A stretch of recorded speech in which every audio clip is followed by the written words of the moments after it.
ओम शांति। आज मीठे बाबा हमें सर्विस, डिससर्विस, पाप और पुण्य की कुछ गुह्य बातें समझा रहे हैं। कई बार हमें ये शब्द जो है डिससर्विस, ये बड़ा हम ब्राह्मण जीवन में सुनते हैं, है ना। आप लोगों ने सुना है ये शब्द डिससर्विस, है ना। कहते हैं बाबा की डिससर्विस नहीं होनी चाहिए, है ना। तो बाबा की डिससर्विस का अर्थ क्या समझते हैं? जैसे अगर कोई आपको कहे कि आपके द्वारा बाबा की डिससर्विस नहीं होनी चाहिए, तो उसका अर्थ क्या समझेंगे? बताओ। कौन बताएंगे? बताओ।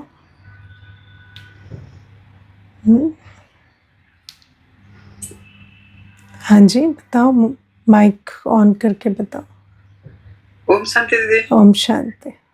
बाबा के श्रीमत के अनुसार हम चलेंगे तो सर्विस होगा, लेकिन उसके ओपोजिट जैसे मतलब श्रीमत के खिलाफ चलेंगे तो फिर डिसर्विस हो जाएगा। डिससर्विस होते।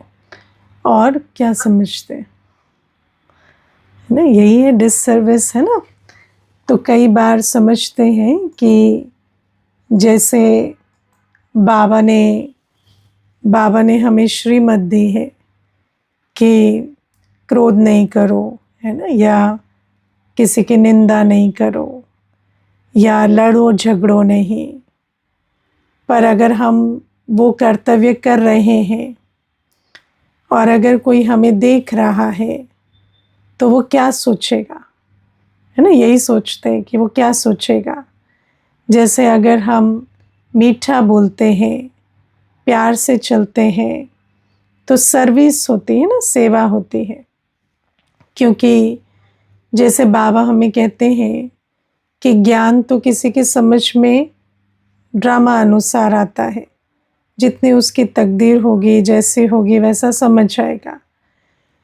लेकिन अगर किसी आत्मा के हम संबंध संपर्क में आते हैं तो उनकी जो सेवा करने की सबसे सरल और सहज विधि है हमारे गुणों द्वारा, चाल चलन द्वारा सेवा करना, है ना। तो जब हमारे गुण कोई देखते हैं कि कितने धैर्यवत हैं, शीतल हैं, शांत है ना, कम बोलो, धीरे बोलो, मीठा बोलो का अभ्यास करते हैं, है ना, या हमारी नियमितता देखते हैं, या आप सोचो मधुबन जाते हैं तो व्यवस्था देखते हैं, कैसे हर एक अपनी जो सेवा है कितने प्यार से संभाल रहे हैं। तो हमारे गुण मूर्त से, हमारी धैर्यता से, नम्रता से, प्रेम स्वरूप से, डिसिप्लिन से, मीठेपन से बहुत सेवा होती है। क्योंकि जब हमें देखते हैं तो ये बड़ी वंडरफुल बात है कि जैसे ही हम बाबा के बन जाते हैं तो जो भी कुछ हम करते हैं वो सीधा कहाँ जाता है? ये आपको वही लोग सिखा रहे होंगे, है ना। कोई भी कहेंगे तो यही कहेंगे ये वहाँ से सीख रहे हैं। तो चाहे अच्छा चाहे बुरा जो भी देखते हैं, मानो उसके विपरीत भी कोई चलन चलते हैं तो फिर सीधा बाबा को उलहना पड़ता है कि क्या यही सीखते हैं आप लोग वहाँ पे, है ना। ये छोटे छोटे बच्चे भी घर में ये कह देते हैं कि बाबा ने क्या ये सिखाया है, बाबा ने क्या ऐसे करने को कहा है। तो बाबा हमें समझाते हैं कि जो हमारी चाल चलन होती है वो डिससर्विस ना करे, हम ऐसे कोई कर्म ना करें जिससे ऐसा लगे कि ये आत्मा जो है ये ईश्वरीय संतान है या गॉडली स्टूडेंट है, ऐसा जान नहीं पड़ता। उसके बाद क्या होता है, कितना भी उनको कहेंगे ना कि हमें भगवान आकर पढ़ाते हैं तो उनको निश्चय नहीं होगा, क्योंकि भगवान जिनको पढ़ाते हैं उन गॉडली स्टूडेंट्स की चाल चलन में तो रॉयल्टी होनी चाहिए। और अगर साधारणता है, व्यर्थ विस्तार भी नहीं, अगर साधारणता है ना, अगर हमारे बोल में, कर्मों में, चाल चलन में साधारणता भी है, तो उससे भी क्या होता है कि आत्मा को ये निश्चय बैठने में मुश्किल होती है कि ये ईश्वरीय संतान है या गॉडली स्टूडेंट है। तो बाबा हमें समझाते हैं कि इस प्रकार से हमें सर्विस डिससर्विस की समझ रखनी है। ये तो हुई जो मोटे रूप से जो बात हम बच्चे समझते आए हैं अभी तक डिससर्विस और सर्विस के बारे में। लेकिन आज बाबा हमें एक बहुत गुह्य पॉइंट समझा रहे हैं, है ना। बाबा हमें कहते हैं कि सर्विस ना करना भी डिससर्विस है ना। एक तो होता है जो मना किया गया, जो बाबा ने हमें ये बताया है कि ये चलन नहीं चलनी है, ये कर्म नहीं करना है, जो श्रीमत के विरुद्ध है उसको करना, वो डिससर्विस करता है। दूसरा, बाबा ने हमें ये समझाया कि क्या करना है ना, क्या करना है और कैसे करना है। लेकिन अगर हम बाबा के बच्चे होकर और पालना लेकर बाबा की, और वो नहीं करते जो हमें करना चाहिए, तो वो भी बाबा कहते कि वो भी हमारे पाप का खाता बनता है। ठीक है, क्योंकि बाबा से हमने पालना ली और इतनी पालना लेकर भी अगर हमने उसका कर्ज चुकता नहीं किया, तो उससे भी क्या होता, पाप का खाता बनता है। तो बाबा हमें ये गुह्य बात आज समझा रहे हैं कि हम पाप का खाता बना रहे हैं या पुण्य का। जैसे बाबा हमें आज समझाते हैं कि कई बार कई होते हैं जो जीवन समर्पण कर देते हैं, है ना। मानो कई ऐसे भी होते हैं, रहते भी गृहस्थ व्यवहार में हैं, लेकिन फिर कई बाबा के यज्ञ में भी बहुत बलिहार जाते हैं, है ना। होते हैं ना कई, है ना, बहुत जो भी कमाते हैं करते हैं, बहुत सारा बलिहार करते हैं।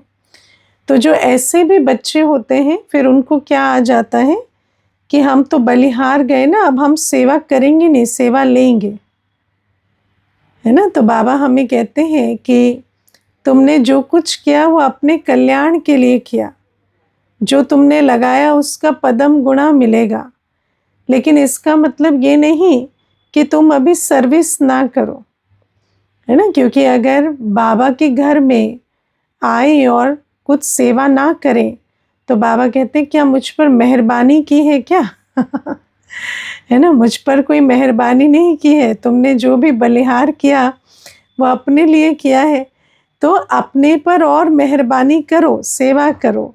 वरना क्या हो जाता कि अभी का तो जो दिया उसका खाकर ख़त्म कर दिया, तो तुम्हारा मल्टीप्लाई कैसे होगा, है ना। और कई बार ऐसा होता है कि जो ऐसे बच्चे होते हैं उनको देखकर फिर रॉन्ग एग्जाम्पल सेट होता है ना। क्योंकि ऐसा सभी को लगता है कि फिर जो बलिहार जा रहे हैं उनको फिर कुछ करना नहीं पड़ता। लेकिन बाबा कहते बलिहार जाना है, पर बलिहार तो गए, पर अगर साथ में सेवा नहीं की तो फिर पाप का खाता या बोझ और चढ़ाया। फिर बाबा हमें ये भी समझाते हैं कि जब हम योग में सबको निमित्त टीचर बनकर बिठाते, कई बार होता है ना, आप अभी देखो मधुबन गए थे, हमारे कुछ भाई बहने ग्रुप है ना, तो ऐसे नीचे बैठे थे हॉल में, तो एक भाई आए और उनमें से 2 को उठाकर स्टेज पर बिठा दिया। तो कई बार ऐसे भी मधुबन में भी चांस मिल जाता है, या वैसे भी अगर क्लास में भी क्या होता है, कई बार कहेंगे कि आप योग करा दो या आप बैठो निमित्त टीचर बनकर। तो बाबा कहते हैं मानो कोई निमित्त टीचर बनकर योग करा रहा है, तो उसका बुद्धि योग सारा समय एक रस रहना चाहिए, है ना। उसका बुद्धि योग भटकना नहीं चाहिए। क्योंकि क्या हो जाता, अगर उसका बुद्धि योग भटकता है तो वो भटकाने के निमित्त बन जाएंगे, है ना। तो जैसे सर्विस कर कर पुण्य का खाता बनता है, ऐसे अगर भटकाने के निमित्त बने तो ये डिससर्विस हो गई, तो ये पाप का खाता बन गया। तो बाबा हमें ये बातें समझाते हैं कि जिस समय जो सेवा दी गई है वो सेवा ना करना भी डिससर्विस हो जाती, जैसे बोझ चढ़ जाता है ना। कई बार ऐसा भी होता है, आप देखना कि मानो संगठन में सेवा हो रही है, सबको टाइम दिया गया है कि आप ये सेवा करो, ये आप ये करो, आप ये करो। अब मानो एक की देरी की वजह से सारी सेवा को देरी हो गई है ना। एक आत्मा जो है वो इतनी जिम्मेवारी नहीं उठा रही, तो वो सबकी देरी हो गई, या जो सेवा में फाइनली जो रिजल्ट आनी चाहिए थी उसमें देरी हुई, तो क्या हुआ, सारा बोझ चढ़ा दिया ना। आप करने तो गए थे सेवा, लेकिन करके क्या आ गए, डिससर्विस, और ही खाता चढ़ा दिया। तो बाबा हमें ये बात समझाते हैं कि जो नहीं करना चाहिए वो नहीं कर रहे, वो तो ठीक है, पर जो करना चाहिए, जो जिस समय करने को दिया गया है वो ना करे, वो भी जैसे बोझ चढ़ता है ना। जिसकी जो ड्यूटी दी गई है, कोई सेवा दी गई है, या आपको निमित्त टीचर बनाकर योग कराने के लिए दिया गया है, और फिर मनसा वाचा कर्मणा, है ना। कई बार ऐसा भी होता है कि किसी को ज्ञान सुना रहे हैं, आप ज्ञान सुना रहे हैं पर ज्ञान स्वरूप होकर नहीं सुना रहे, है ना। तो ज्ञान में चलाने के लिए जो उमंग भरना चाहिए वो उमंग नहीं भर रहा, उल्टा और ही, है ना, कुछ न कुछ दिल शिकस्त के अपने बोल भी बोलते चले जा रहे हैं। मुझे याद है अभी एक दिन किसी को मुरली सुनाने के लिए दिए, तो मुरली में सुनाते सुनाते वो जैसे अमृत वेले की बात आई, और ख़ास उस दिन बाबा ने अमृत वेले पर ही अटेंशन खिंचवाया था। तो जिन्होंने भी पूछा, जैसे होते हैं ना, कोई पूछने वाले भी ऐसे बैठे होते हैं, तो वो एकदम से पूछते, आपका अमृत वेला कभी मिस नहीं होता? जिनको जो सुना रहे थे उनको पूछते हैं, तो वो कहते नहीं, हमारा तो कभी कभी मिस हो जाता है। तो फिर वो कहते फिर क्या?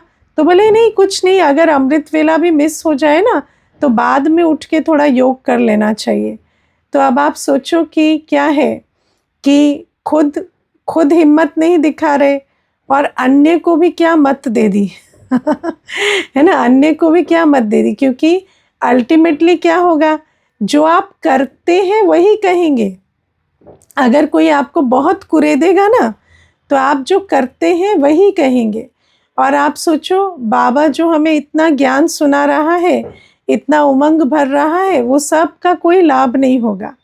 तो बाबा हमें ये बात समझाते हैं कि ज्ञान सुनाते हैं तो खुद धारणा मूर्त नहीं है। कई बार ऐसा होता है ना, आत्माओं को आता है हम ज्ञान सुनाएं, कईयों को ऐसे आता है कि हम ज्ञान सुनाएं, लेकिन अगर स्वयं धारणा मूर्त नहीं है और आपको प्लेटफॉर्म दे दें ज्ञान सुनाने का, तो क्या होगा, जैसे जिन बातों में अपनी कमज़ोरी है वही सुना देंगे, है ना, वही बातें वहाँ पर सुना देंगे।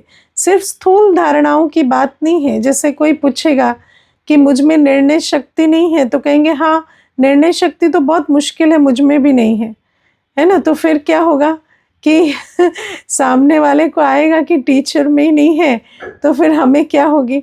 तो बाबा हमें इसीलिए सुनाते हैं कि जो योग करा रहा है वो पहले खुद सारा टाइम योग में रहे, नहीं तो क्या होता, बोझ चढ़ाते हैं। हम ज्ञान सुना रहे हैं पर ज्ञान मूर्त नहीं है, तो कई बार अपने बोल से, देखो ज्ञान क्या है, ज्ञान तो 7 दिन में सुनाया जाता है ना। ज्ञान जो है वो तो ऐसा है कि 7 दिन के कोर्स में ज्ञान सुन लिया आत्मा ने, लेकिन बाकी जो रोज़ की जो सेवा है वो ज़्यादा क्या है, प्रेरणा देने की, उमंग भरने की सेवा है ना, गहराई को समझने की, उमंग भरने की, प्रेरणा देने की सेवा है। अब अगर स्वयं में ही उमंग नहीं, स्वयं में ही किसी को प्रेरणा देने की लगन नहीं, स्वयं से ही दिल शिकस्त के बोल निकलते हैं, या कोई और प्रकार के संस्कार या देह अभिमान हावी होते हैं, तो फिर ऐसे में क्या होता कि वो सारा कुछ सामने वाले को भी उसका प्रभाव पड़ता है। बाबा कहते हैं ना, खुद भी ऐसे रहेंगे कमज़ोर संकल्पों वाले, अन्यों के संकल्पों को भी कमज़ोर कर देंगे, है ना। फिर जिनकी धारणा की सब्जेक्ट ढीली होगी, अभी मैं आपको बताऊं, एक बार क्या हुआ, एक भाई थे, तो वो बड़ी पोस्ट पर थे, तो उन्होंने मुझे कहा कि मैं बाबा मिलन करना चाहता हूँ। तो मैंने कहा कि बाबा मिलन तो आप नहीं कर सकते, अभी आप धारणाओं में नहीं है, आप तो अभी तक भी अशुद्ध भोजन खाते हैं। तो मुझे कहते आपको ही ज़्यादा नियम कानून है दीदी, और मैं तो एक व्यक्ति को जानता हूँ, वो तो हर साल बाबा मिलन में जाते हैं और मेरे ही जैसे धारणाओं वाले हैं। तो मैंने उनको कहा कि अभी ऐसा है कि वो जो व्यक्ति है, या तो वो अपनी नियमित टीचर को झूठ बोल रहा है है ना, या तो ऐसा होगा कि वो बता नहीं रहा, या कोई और बात है, लेकिन मैं तो उस पर अपनी टिप्पणी नहीं दे सकती। लेकिन जो भी है, आपको मैं तो परमिशन नहीं दे सकती, है ना। तो अभी क्या, वो उस पर नाराज़ होने के बजाय मुझ पर नाराज़ हो गया। लेकिन वास्तव में देखो, बाबा कहते कैसे डिससर्विस होती है ना, कि खुद की चलन ठीक नहीं है, तो नियम मर्यादाओं पर नहीं चलकर भी अगर आप इस प्रकार से चलते हैं, तो सामने वाले को भी ऐसा लगता है नहीं ये तो ऐसा ही चलता है, फिर वो है ना जो डिसिप्लिन सिखा रहा है उससे नाराज़ हो जाते हैं। तो बाबा हमें कहते हैं कि सेवा की जिम्मेवारी जो दी गई है वो उठानी है। बाबा कहते कई बार बच्चे समझ नहीं पाते हैं कि हम पर ग्रहचारी बैठी है, इसीलिए हमारे द्वारा सेवा नहीं हो रही, है ना। सेवा ना होना माना ग्रहचारी बैठना। ग्रहचारी क्या होती है? ग्रहचारी किसे बोलते हैं बताना, कौन बताएंगे? ग्रहचारी दुनिया में किसे कहते हैं? कौन बताएंगे? नहीं, कोई नहीं। हाँ जी, और अनम्यूट करो जिसको भी कहना है। कुछ पाप का बोझ है, ऐसा कुछ है। हाँ वो तो है, पर उससे होता क्या है? विघ्न होते हैं। विघ्न होते हैं। विघ्न किस में, है ना, समझे ना। तो पाप योग लगता नहीं है, मन भटकता है, ये सब होता है। हाँ, तो ये जो, तो दुनिया में ग्रहचारी किसे कहते हैं? जब हमारी कमाई ना हो, है ना। ग्रहचारी दुनिया में तो एक भौतिक कमाई को ही कमाई समझते, और तो कोई कमाई समझते नहीं, है ना। तो दुनिया में जब कमाई ना हो, कितना भी कोई पुरुषार्थ करे, मेहनत करे, लेकिन कमाई ना हो, तो कहते हैं ग्रहचारी बैठी है ना। तो और शिव बाबा हमें कहते हैं कि दुनिया में तो ऐसा हो सकता है कि कोई मेहनत करे और ग्रहचारी ऐसी है कि उसकी कमाई ना हो, लेकिन ज्ञान मार्ग में ग्रहचारी किसे कहते हैं? जब पुरुषार्थ में और सेवा में हमारे कदम ना बढ़े, तो उसको कहते हैं ग्रहचारी। क्योंकि बाबा हमें कहते हैं यहाँ ऐसा नहीं हो सकता कि हम मेहनत करें और कमाई ना हो, है ना। यहाँ तो नियम क्या है? जो करेगा सो पाएगा, जितना करेगा उतना पाएगा, जैसा करेगा वैसा पाएगा। तो बाबा कहते हैं कि जब हमारे द्वारा खुद ही कदम नहीं बढ़ते, है ना, तो उसको कहते हैं ग्रहचारी। अगर हमारे द्वारा, देखो सबसे बड़ी चीज़ क्या है? याद में अगर मन भटक रहा है तो उसको स्थिर करना थोड़ी सी मेहनत का काम है, ठीक है। मान लो अमृत वेला नींद आ रही है तो भी थोड़ी मेहनत चाहिए, लेकिन किस चीज़ में बिल्कुल मेहनत नहीं चाहिए? सेवा में, है ना। बाबा कहते हैं सबसे पहले अगर तन है, धन है, सफल करने में कोई मेहनत नहीं, मेहनत है कुछ भी नहीं है ना। तन से सेवा करना, अनटिल एंड अनलेस तन में कोई बहुत बड़ा भारी रोग है या कोई ऐसी आयु है, तो तन से सेवा करना, धन से सेवा करना, बाबा कहते हैं ये कोई मेहनत की चीज़ नहीं, ये तो बहुत सहज हो सकता है। लेकिन अगर वो भी नहीं कर पा रहे, तो इसका मतलब है कि ग्रहचारी बैठी है। मैं आपको एक सूक्ष्म नियम बताती हूँ जो मैंने समझा है। किसी का योग नहीं लगता, किसी का अमृत वेला नींद आती है, किसी को ज्ञान की पॉइंट्स बुद्धि में नहीं बैठती, किसी को कोई भी चीज़ में जो वो एफर्ट ले रहे हैं उसमें सफलता नहीं मिल रही, तो अगर वो हमसे पूछते हैं ना, तो हम कहते हैं सफल करो तो सफलता मिलेगी, है ना। तो जो तुम्हारे पास है, जो अभी नहीं हो रहा, उसके लिए बल कैसे मिलेगा? जब तुम जो है उसको सफल करो। आप देखना दुनिया में भी जब कोई जाते हैं ना पंडितों के पास, तो जिस चीज़ की ग्रहचारी कहेंगे ना कि ये ग्रहचारी है या ये ग्रहण लगा है, तो उसको क्या कहेंगे? दे दान तो छूटे ग्रहण, तो कहेंगे दान दो, है ना। तो बाबा भी हमें कहते हैं कि चलो जो चीज़ नहीं हो रही ना, उसके लिए जो बल चाहिए वो कहाँ से मिलेगा? जो है उसे सफल करो, है ना। मानो मेरे को मन भटकता है, मैं मनसा सेवा नहीं कर पाते, मेरा शरीर चलता है ना, मैं कर्मणा सेवा करूं। मेरे पास धन है, मैं धन की सेवा करूं, है ना। या मेरे पास कोई कला है, भोजन बनाने की कला है, मेरे पास कोई और कला है, मैं उससे सेवा करूं। अगर मैं सफल करूंगी ना अपनी विशेषता को, अपने गुण को, अपनी प्राप्तियों को, तो जो पुण्य का खाता बनेगा, बाबा आज हमें पाप पुण्य की बहुत गुह्य समझ दे रहे हैं। तो जो पुण्य का खाता बनेगा, उससे जो आज मुझे विघ्न पड़ रहे हैं ना, योग में या नींद में या ज्ञान की धारणा में, उन विघ्नों को ये वाला जो पुण्य का खाता है ये काटेगा। और ये मेरा प्रैक्टिकल जीवन का अनुभव है कि मुझसे जो भी चीज़ नहीं होती थी पहले, मैंने उसको छोड़कर जो होता है वो करना शुरू कर दिया है ना। मुझसे जो भी नहीं हो रहा, मैंने उसके पीछे इतने व्यर्थ संकल्प नहीं चलाए कि ये मुझसे नहीं होता, ये क्या करें, ये क्या करें। मुझसे जो होता था वो मैंने और करना शुरू कर दिया।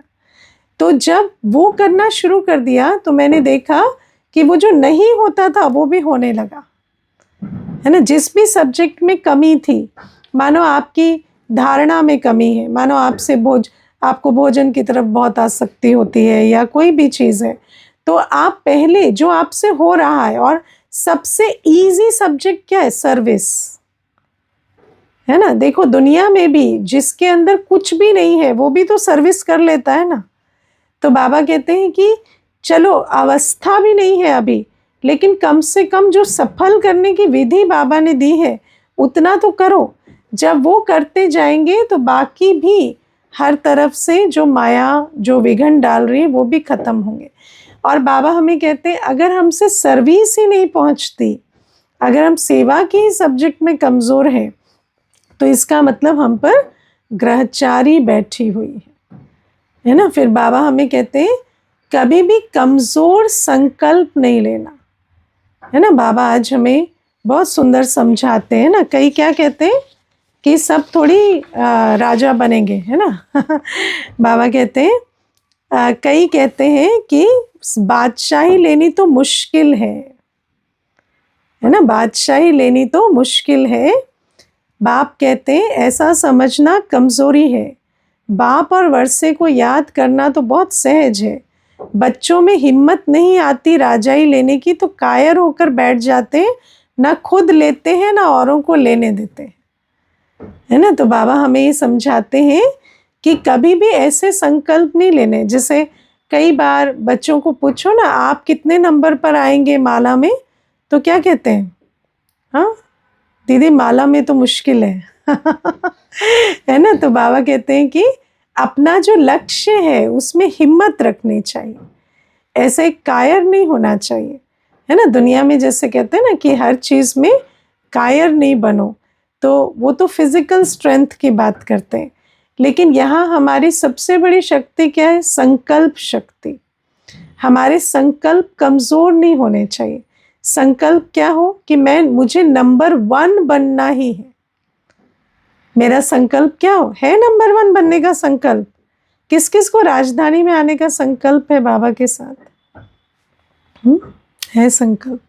कहीं तो अभी भी हाथ नहीं उठा रहे। हाँ हाथ कौन उठाएगा? हाथ तो उठाना पड़ेगा ना है ना। तो बाबा कहते हैं संकल्प को बल भरो ना, कमज़ोर संकल्प नहीं, है ना। सबको आना है, सब आ सकते, है ना। मुझे याद है हम लोग जब कॉलेज के बाद एग्ज़ाम देते थे ना, एंट्रेंस एग्ज़ाम, तो जैसे कोई एग्ज़ाम में 7 सीटें निकली हैं ऑल इंडिया, है ना, या 10 सीटें निकली हैं, 2 सीटें निकली हैं, तो हम लोग जब उसे भरने जाते थे तो क्लास में ऐसे बहुत बच्चे होते तो जो कहते थे 7 सीट है और तुम लोग क्यों भरने चल पड़े, तुम लोगों को कौन सी मिल जाएगी, है ना। तो ऐसे भी वाले होते थे जो उस समय पर कहेंगे 7 सीटों में तुम क्यों एप्लीकेशन का खर्चा कर रहे हो, क्यों भर रहे हो, क्योंकि एप्लीकेशन में भी खर्चा होता था। तो हम उनको कहते थे हमें तो एक ही चाहिए, 7 है हम उनको यही कहते थे हमें तो 7 सीटें भी नहीं चाहिए, हमें तो एक ही चाहिए, अगर एक भी ओपनिंग निकली है तो वो एक हमें चाहिए, है ना। तो आप सोचो कि बाबा हमें कहते हैं कि मुझे क्यों ऐसा संकल्प रखना है कि मैं बादशाह नहीं बन सकता, है ना। बाबा कहते कोई दूसरा भी कहे तो भी मुझे इस बात को नहीं मानना कि मैं बादशाह नहीं बन सकता।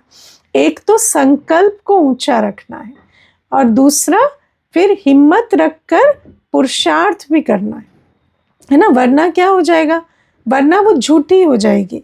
आज बाबा ने एक बहुत अच्छी हमें एक टर्म दिया, सच्चा टीचर, है ना। सच्चा टीचर बनना, सच्चा माना जिसकी मनसा वाचा कर्मणा एक हो, सच्चा इसे कहते हैं। मनसा वाचा कर्मणा जिसकी एक हो उसे सच्चा कहते हैं। ऐसे हमें भी सच्चा हिम्मतवान बनना है। सिर्फ ये नहीं कि संकल्प कर लिया कि हम नंबर 1 जाएंगे, लेकिन फिर हिम्मत हर घड़ी दिखानी पड़ती है ना। हर घड़ी अपने में बल भरना पड़ता है कि मुझे बनना है तो मुझे करना ही है। फिर प्यारे बाबा आज हमें कहते हैं कि कई ऐसे कहते हैं कि हम पूरे 84 जन्म लेने वाले नहीं हैं, है ना। तो बाबा हमें कहते हैं कि तुम ऐसा क्यों सोचते हो कि तुम्हारे पूरे 84 जन्म नहीं हैं, तुम आदि से नहीं आएंगे। तो बाबा हमें देखो कई बार आत्मा जो है वो कमज़ोर संकल्पों के लिए तो बहुत अच्छा लॉजिक देती है ना। एकदम से पूछेंगे आपको कैसे पता हमने पूरे 84 जन्म लिए हैं, तो उसका आंसर क्या है, आपको कैसे पता आपने नहीं लिए हैं है ना। आपको कैसे पता, जैसे कहेंगे ना आपको कैसे पता 84 जन्म लिए हैं मैंने, तो आपको कैसे पता नहीं लिए पूरे। लेकिन सबसे बड़ी बात क्या है कि दुनिया में कहते हैं शुभ शुभ सोचो, शुभ शुभ बोलो, शुभ शुभ, लेकिन शुभ सोचते बोलते नहीं अपने पर है ना। तो बाबा कहते हैं ये तो बहुत शुभ संकल्प है ना, शुभ बोलो, शुभ सोचो। बाबा हमें सबसे बड़ी कला यही सिखाते हैं कि वो सोचो, वो बोलो जो तुम्हें बनना है, जो करना है, जो लक्ष्य पर पहुंचना चाहते हो ना, उसे अपने संकल्पों में रखो कि ये हुआ पड़ा है। बाबा हमें कहते हैं कभी भी ऐसे संकल्प नहीं रखने की बादशाही बहुत मुश्किल है। क्यों मुश्किल है, जब बाबा कह रहे हैं मैं तुम्हें राजाओं का राजा बनाने आया हूँ, तो राजा बनना तो मुश्किल नहीं हो सकता ना, क्योंकि बाबा बनाने आया है तो बाबा का हाथ पकड़कर तो हम कुछ भी बन सकते हैं। तो बाबा कहते हैं संकल्पों को कमज़ोर नहीं करना, है ना। मुझे याद है मैंने एक बार देखा कोई किसी को क्लास करा रहे थे, तो एक बहन ने कहा इनकी तरह तो मैं नहीं बोल सकती, मैं नहीं बात कर सकती, मैं इतनी अच्छी क्लास नहीं करा सकती। तो मैंने कहा क्यों, आपके अंदर क्या कमी है जो आप नहीं करा सकते, है ना। आप करा सकते हो, क्यों नहीं करा सकते। तो कहती नहीं ऐसा थोड़ी होता है, उसके लिए तो है ना स्पीकर बनना होना चाहिए, ऐसा होना चाहिए। तो मैंने कहा नहीं, बाबा गूंगे से भी बुलवा सकता है लेकिन उस गूंगे को पता होना चाहिए कि बाबा मुझसे बुलवा सकता है ना। अगर गूंगा कहे कि मैं तो गूंगा हूँ, बाबा कैसे बुलवा सकता है, तो बाबा नहीं बुलवा सकता, क्योंकि वो तो खुद ही बीच में अड़चन डाल के बैठा है ना। लेकिन अगर गूंगे को है ना कि मैंने बाबा का हाथ पकड़ा है, वो क्यों नहीं बुलवा सकता, तो बाबा तो बुलवा सकता है। तो इसीलिए बाबा कहते हैं कि निश्चय बुद्धि होकर बैठो कि जब बाबा बैठा है, असंभव को संभव कराने वाला बैठा है, तो फिर इस युग में, इस जन्म में कोई भी चीज़ असंभव नहीं है, कोई भी बात असंभव नहीं है। जब हम कल्प वृक्ष का वर्णन सुनते हैं ना, कल्प वृक्ष को समझते हैं, तो कल्प वृक्ष में हमें क्या समझ में आता है कि संगम युग पर हम जो बच्चे, ब्राह्मण बच्चे बैठे हैं, संगम युग पर बैठना माना संकल्प सिद्धि के युग में बैठना।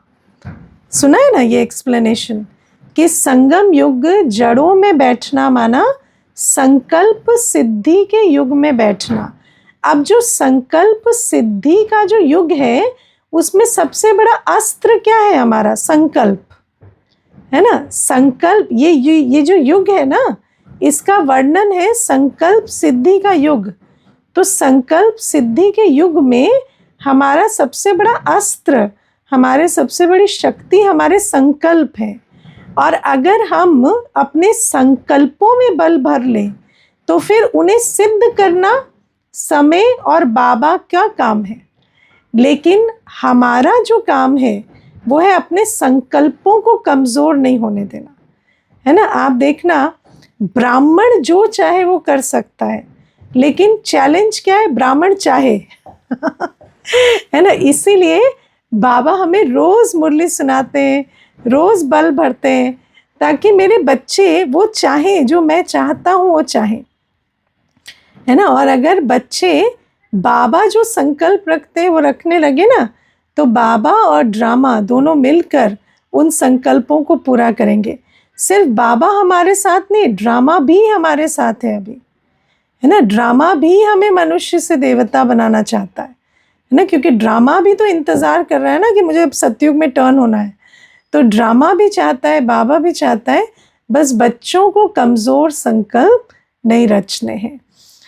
फिर प्यारे बाबा आज हमें कहते हैं कि सर्विसेबल का रिगार्ड रखना है ना। सर्विसेबल का रिगार्ड रखना है। जो बच्चे सर्विस करते हैं, जो निमित्त बन सेवाओं को संभालते हैं, बाबा कहते हैं वहाँ पर दे अभिमान नहीं दिखाना, है ना। वहाँ पर ऐसे नहीं सोचना है कि, है ना, कि इनका क्यों ज़्यादा रिगार्ड और हमारा।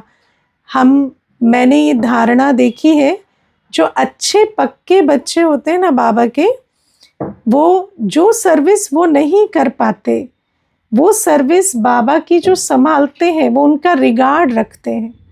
और आप सोचो, रिगार्ड देने का रिकॉर्ड जिसका अच्छा होता है ना, वो कल बहुत अच्छे मार्क्स कमा लेगा सिर्फ रिगार्ड देकर, है ना। मैंने देखा एक माता में इतना अच्छा गुण था, वो ना, जो एक दिन वो सामने बैठी थी, तो एक दूसरी माता आई जो कि ज्ञान में बाद में आई थी। ये माता तो पुरानी थी, वो नई आई थी ज्ञान में। लेकिन ये जो नई माता थी ना, ये बहुत सेवाएं करती थी। तो क्या होता, सेवाएं जब कोई संभालता है तो कार्य सुचारू रूप से चलता है। तो इस माता ने उठकर उनको सीट दे दी, है ना, कि आप बैठ जाओ। तो वो माता कहने लगी, आप तो पुराने हो, आप बैठो, आप बैठो। तो ये कहने लगी, नहीं नहीं, आप बैठो। फिर बाद में मैंने इससे पूछा, आप क्यों उठ गए?